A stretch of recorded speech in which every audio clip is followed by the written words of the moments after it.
James Mathers for the Digital Cinema Society at NAB 2022. I'm here with Jeff Lee at the AbleCine booth. And Jeff, you guys carry most of the brands that I'm seeing around here. What are you seeing that's interesting at the show?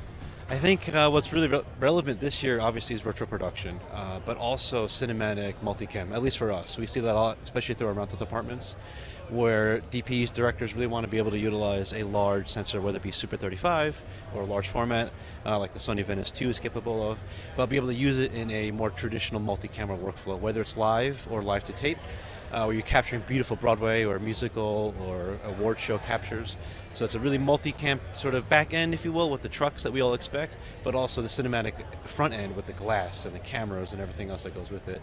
So what we actually brought out this year was sort of an example of a build that one might see in a shoot like that. In this case, the Premista 28-100, but also with a new Croziel servo grip that allows us to plug in zoom and focus demands that an operator might be used to seeing, or using, I should say. Let's take a look. What are some of these items?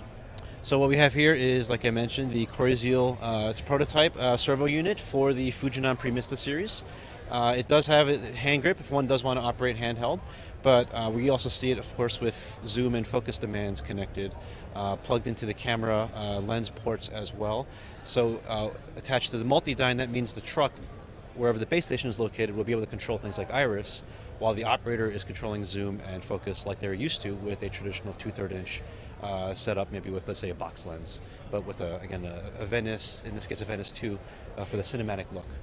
You also mentioned virtual or mixed reality, and this is sending out metadata that's crucial for that. Correct. Actually, this actually continues to utilize the metadata chain that Fujinon built into the Premista series. So the Croziel will integrate with that. Part of the install process is to piggyback the data chain here, so you can still send out metadata that they'll need, but also have the servo be able to communicate and be able to know where it is in the, let's say, focal length or the zoom range. What's some of this hardware back here? Sure. So this is the multi-dyne Silverback 5. So this is a fiber back that you would see in a traditional multicam operation. So we're able to send the 4K image back over fiber to the base station, maybe house at a truck, let's say, but also be able to send audio, return video, tally, also intercom back to the operator if one chose. And it can also all be powered over one cable, which simplifies the build and operation. Wow. Yeah. It's one cable all the way to the truck, and you can probably go a long way with fiber. Yes, absolutely. And if you need to go even longer, there's always ways to extend it. There's always little piggybacks that you can hop. So if you need to go even further than that, you can do that as well. So that's a really nice package there. And I've seen a robotic arm moving around here. What's that about? So that is a great question. That is the Motion Impossible Agido, which is a robotic modular dolly system. So what we can do with that is put it on traditional dolly track if one wanted, but you can also take the dolly track drive ends off and put it onto what they call sports mode, which is free roaming mode. So very modular, allows for maximum flexibility. But what they're introducing this year, what we have at the show this year, is something called mag tracks. You can think of it as a great hybrid system, meaning I can embed a really thin magnetic tape below the carpet or below any sort of other set piece that I wanted to, and have the sensors follow that magnet as if it were on rails.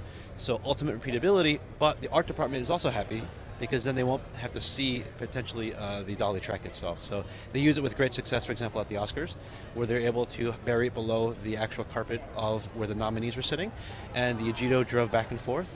And actually kind of a funny anecdote from that was it was so accurate that in between commercial breaks or during commercial breaks, the art department had to come and brush the carpet to get rid of the tire tracks because they were being worn into the carpet because of how repeatable it was.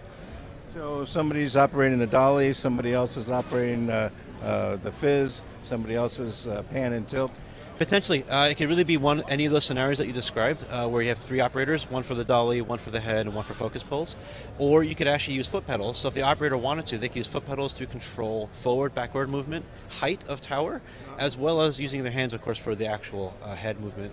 And if they had the dexterity, because I certainly don't, they could also control focus as well and zoom. That's going to take one really great operator. Yeah, it's not me because I can't do all that, but there are many of them out there that can certainly operate all of those aspects of it. Great technology. Thanks, Jeff. My pleasure. Thank you so much, James. Appreciate it.